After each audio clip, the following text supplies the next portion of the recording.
Amid escalating trade wars and antitrust battles, America's AI supremacy faces a crossroads. President Trump's tariffs on semiconductor imports and crackdowns on tech giants like Google and Meta spark debate.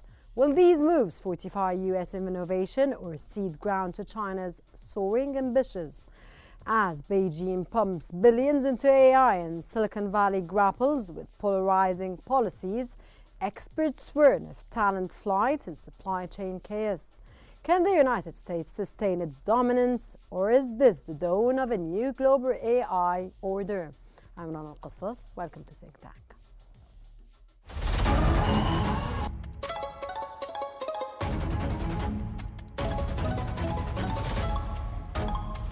Our world is becoming unhinged.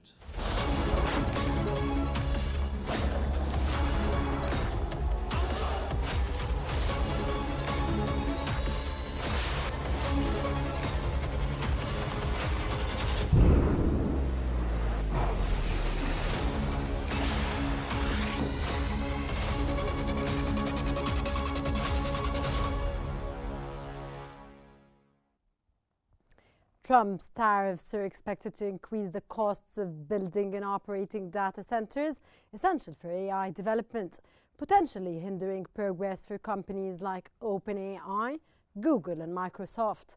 As highlighted by the Washington Post, Donald Trump has pledged to make the United States the world capital of artificial intelligence.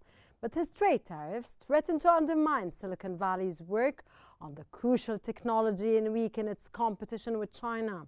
In addition, the uncertainty caused by these tariffs is troubling for an industry that is typically confident in its growth.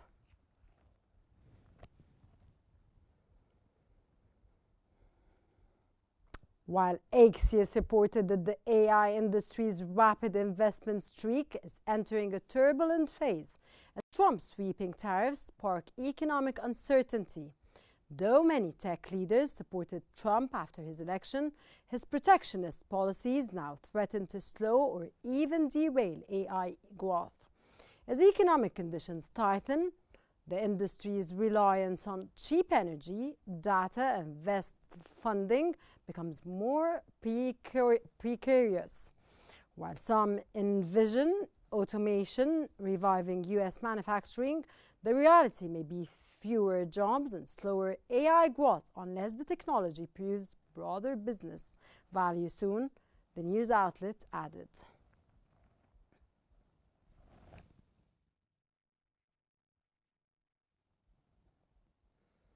From trade wars to antitrust battles, how Trump-era policies are reshaping America's AI landscape, threatening its global edge or sparking a new era of innovation.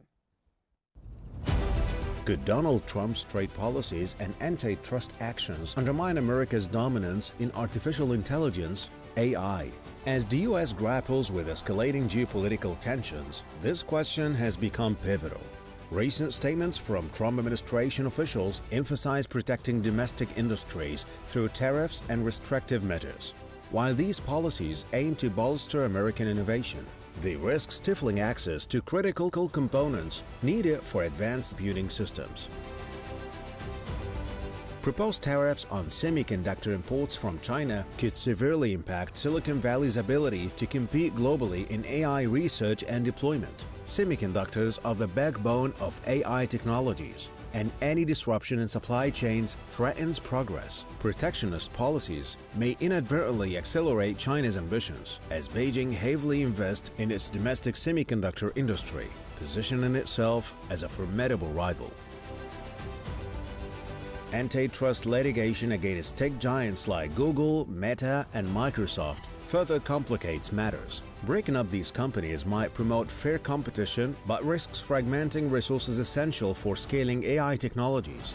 This has created an ideological divide within Silicon Valley, where some leaders ally with Trump despite disagreements over immigration and global trade.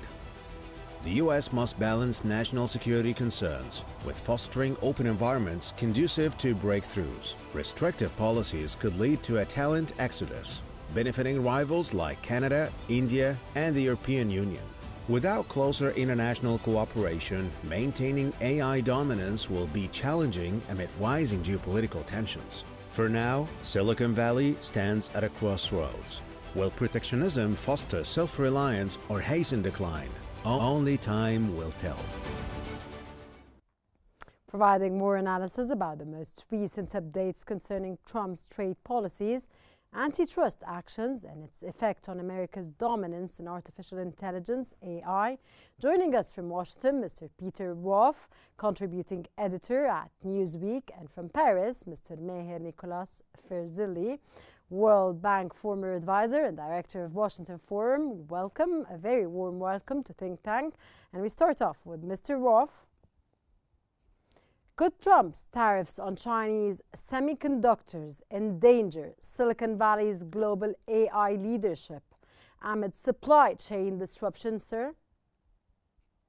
You know, that's a good question to which no one knows the answer. It could, or it couldn't.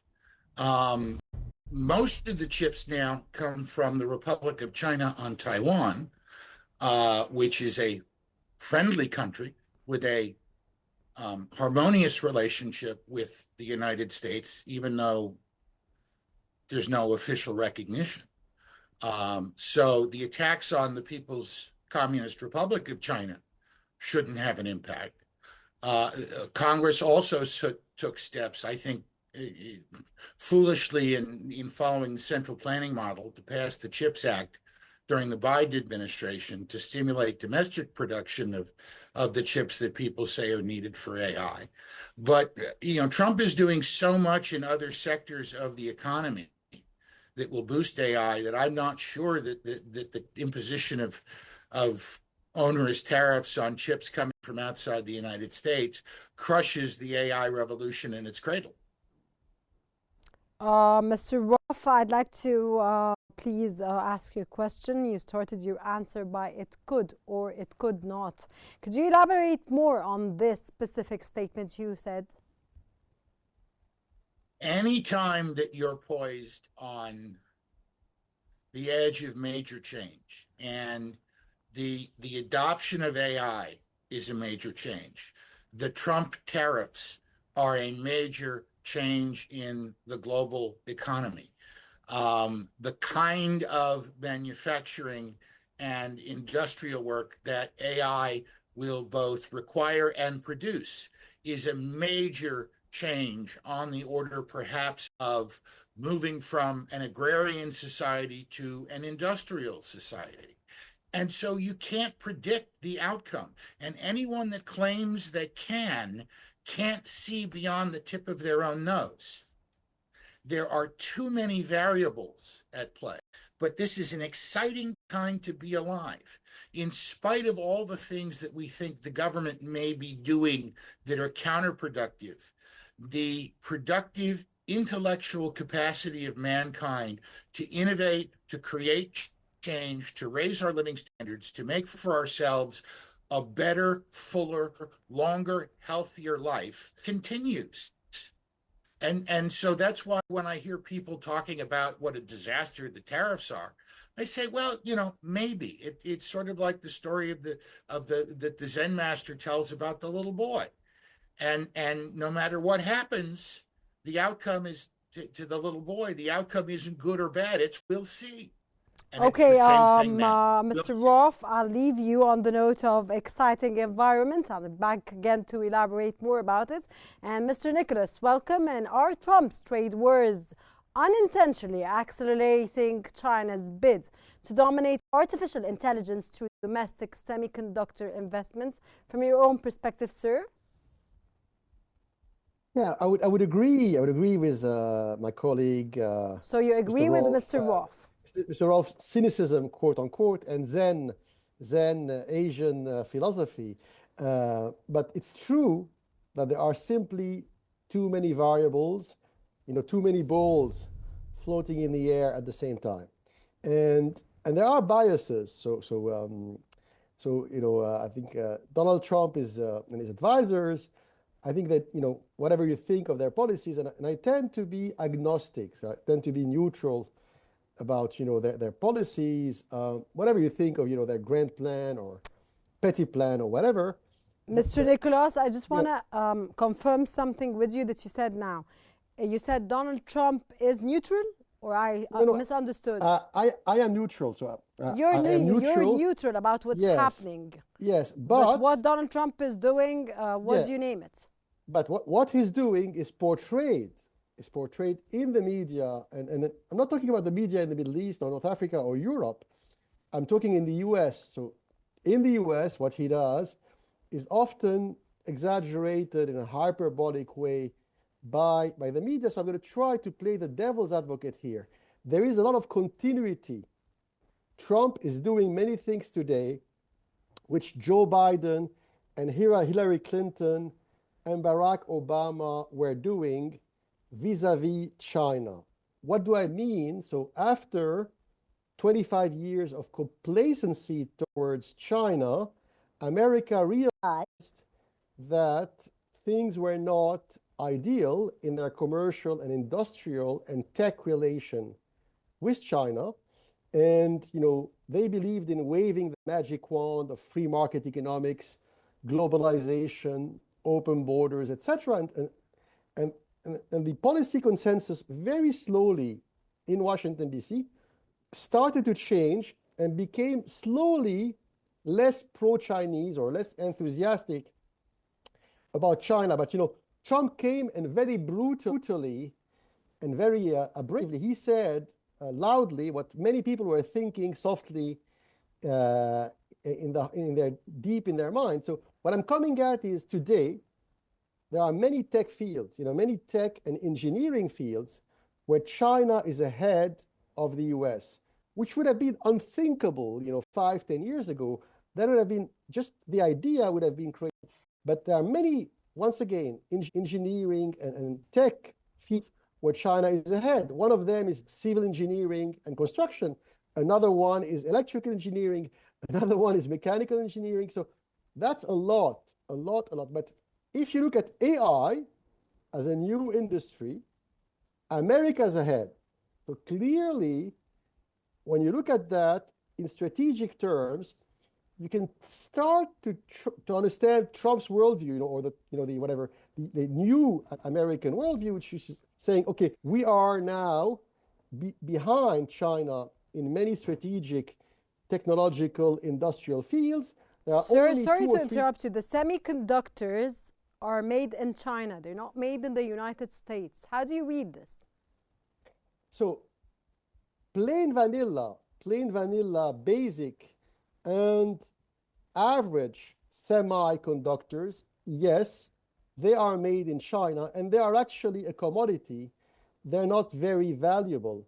What's valuable is the latest generation microchips. And here, as of today, it may be changing because China is playing catch up very smartly and very efficiently. But as of today, right now, these latest generation gigantic microchip foundries, they are essentially in Taiwan, South Korea, so Taiwan, South Korea, Japan, Holland, Western Europe, and America, and some are in China. So this is China's weakness, the latest generation advanced microchips. And they are, of course, intimately linked to the notion of AI. So AI needs these advanced microchips. So America is saying... I'll be back again. Mr. Roth, how might antitrust actions against tech giants like Google and Meta reshape America's ability to scale advanced artificial intelligence technologies, sir? Well, first, let me say what a pleasure it is to be on television with my brother from another mother. I agree with so much of what he said. I understood you agree, sir.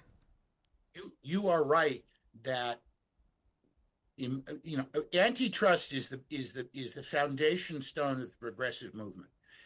The American Western progressive economic movement, the idea that companies can be too big and the government should come in and break them up because they act like monopolies, which ignore. And if there's one place where there aren't monopolies, it's the tech sector. Having the government step in with antitrust concerns is for dead bang certain going to derail the AI revolution in America. It's these companies that have the capital to make the investments in the technology that's being proven.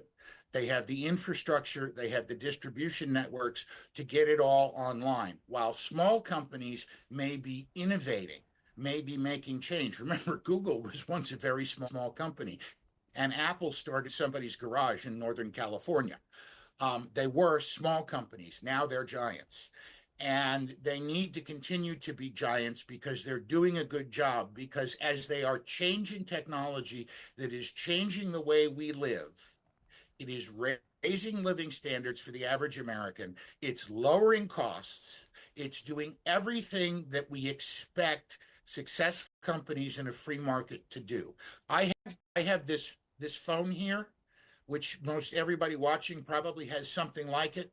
When I was 20 years old, you probably needed 10 different devices to do everything that this phone does.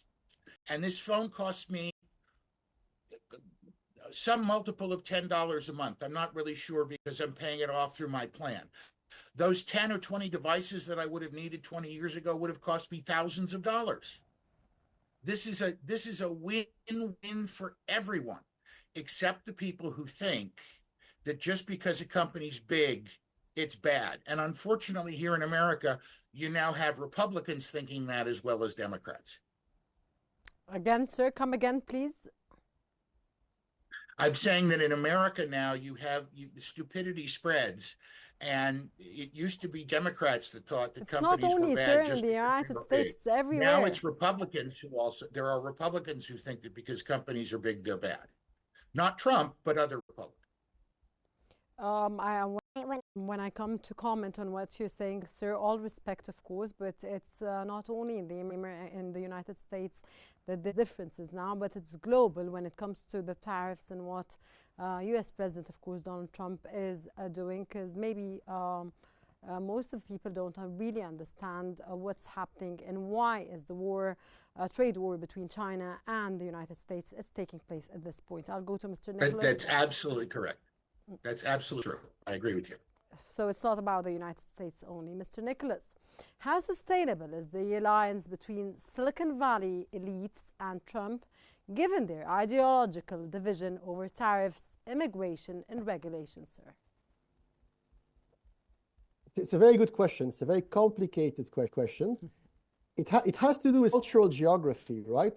Because if you are in the Silicon Valley, geographically, your window, so to speak, opens up on the Pacific Ocean. So you're part of that sort of, giant Pacific Ocean, Latin America, geocultural continuum. And after all, California itself was part of Spain or Mexico before it became part of America. What I'm coming at is there are strong cultural forces at work, not only, outside of the US. So if you are in London or Frankfurt or Cairo or Riyadh, you may think that perhaps these companies are too big and they are foreign, right? They're not Saudi or French or Pakistani. They're American companies, they're foreign entities, and they're gigantic. So it poses multiple problems. One of the reasons why people didn't care until recently is that Facebook, Google, all these giant tech companies, and even Tesla, their brand image, the way consumers, clients, and governments perceive them used to be until recently very cosmopolitan. So the received wisdom in Washington amongst Democrats and Republicans, in Frankfurt, in Brussels, all over the world, was until like 2 months ago that tech companies were led by benign liberal geeks, tech geniuses who were very cosmopolitan. And all of a sudden, after Trump's victory, things changed, because after Trump's victory, the the Democrats and and those who don't like Trump in Brussels and Paris and Berlin, they wanted to find a scapegoat, a reason why Trump won. And part of the reason, they said, was because of the tech brothers, the Silicon Valley mafia. And J.D. Vance, who's now the vice president, he comes from the Silicon Valley, and the CEO of Tesla, Elon Musk, also comes from the Silicon Valley. So you put 1 + 1 together, and people said, it's because of the tech brothers. I think it's very silly because, to be honest with you... Why, sir, do you think it's silly? Mr. Roth, could you please answer Mr. Frizzelli? And I understand that you're both on the same ground, but what do you think about what he's saying? I think there's some accuracy there. Neither Vance nor Musk grew up in Silicon Valley. They're certainly products of Silicon Valley, but J.D. Vance is also the author of the book Hillbilly Elegy, which is like what it's like to grow up in extreme poverty in the Appalachian part of the United States in the Central South. And Elon Musk, of course, was born and raised in South Africa. So I think that that their view is a little bit wider, but I do think that there was a bubble, a cultural bubble, that affected the behavior of the tech companies as far as their partisan giving and what's this culture bubble, sir? electoral activities were concerned. Sorry to interrupt you, but could you please explain more? What's this culture bubble? The cultural bubble. Okay. Well, Silicon Valley means San Jose and San Francisco, and the social values of those communities are much more open, permissive,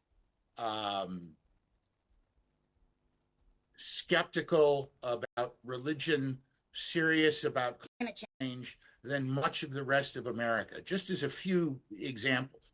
This is why Musk and others are trying to capitalize some similar Silicon Valley type innovation hubs in places like Texas, where they're not God skeptic, they're climate change skeptic, and where they have greater respect for what American politicians would refer to as traditional family values than they do in a place like San Francisco. And that manifests itself in who works for the companies and the behaviors about what they censor and what they don't censor and what they regard as net good and net bad. But we're in an exciting time, and we need to eschew, and I think we have started to do that, the censorship that was occurring in big tech, where liberal ideas got bumped up on search engine optimization and conservative ideas were shadow banned or suppressed, at least here in the United States. And I confine my comments to what happens, excuse me, in the United States, because that's the area I know best. So you said San Jose, you said San Jose in California? San Jose is in California, near to San Francisco. Yes, I know San Jose is in California. It's all the San Francisco Bay Area, yes. Yes. When you said the culture bubble, you mentioned San Jose and San Francisco, yes. And San Francisco, which San Jose is in. They're right next to each other. Okay, Mr. Frizzelli, do you want to comment on Mr. Roth, or in what ways do current U.S.-China economic tensions hinder or enhance America's position as the global leader in artificial intelligence innovation? Yeah, I'm aware of time, so I'll comment. And of course, you have the right to comment on Mr. Roth. I'll reply and also reply fully to your previous question, which I haven't had the chance to do. So I'll do that very quickly. So I think Mr. Roth is right. Culture plays a big part. Adding to what he said and replying to your question, we have that image of Californian counterculture, right? So the idea was on campuses in California in the early 60s, you have a new culture which emerged, counterculture. It's against the mainstream, very left-wing, liberal, libertarian, etc., peaceful, pacifist. All that is true. And I know Berkeley is still there as a symbol of that early 60s California culture. But it wasn't only that. So the perception, the idea that people have is true, it used to be very liberal and left-wing, but not only. And so it's linked to the Silicon Valley. So we had the idea of the Silicon Valley of young, crazy teenagers out of high school, in their garage, in the parking lot. They create a new experimental object, widget, and because of the geniuses, and there's a lot of private venture capital money, it becomes, Apple or the next Tesla or the next Google. Mr. Fizley, I just want to ask Mr. Roth in 10 seconds if he wants to say anything before we wrap up this episode. Unfortunately, it's a very interesting one that I wanted to stay more with you and know more, and all the viewers, of course, understand more about what's going. But do you want to wrap up this episode saying anything? It's been a fascinating conversation. I'm sorry we couldn't stay on. It's my utmost pleasure, sir. There's so much going on here that's exciting to talk about, and I hope that you will have us back to talk about it some more. But we're going to be with you again, sir, and we're going to continue this conversation because we have to understand more about it, and all the viewers all around the world have to understand what U.S. President Donald Trump is, of course, his policy in all respects, and we have to understand what's going on globally. If I can just one word, so there always was a lot of government money from Washington, D.C., from the Pentagon and the White House funding the Silicon Valley right from the start, 50, 60 years ago. So that was present at the heart of the Valley. Not only these geeks and entrepreneurs, government money was there to fund tech, U.S. high tech. So proud of both my guests, and it was a fascinating discussion that we're going to be continuing. It won't end today. It won't end in this episode of Think Tank. That was Mr. Peter Roth, contributing editor at Newsweek, and Mr. Mehid Nicholas Ferzili, World Bank former advisor and director of Washington Forum. Thank you very much for your special, valuable, informative insights, and thank you very much for joining us in today's episode of Think Tank. From trade wars to tech breakups, America's AI future hangs in the balance. Can U.S. policies adapt to global challenges, or will protectionism pave the way for a new AI order? That brings us to the end of today's episode of Think Tank, which always unveils the complexities of our changing world. I'm Rana Qassas, and I thank you very much for watching, and stay tuned for more updates from Qnews. Thank you very much.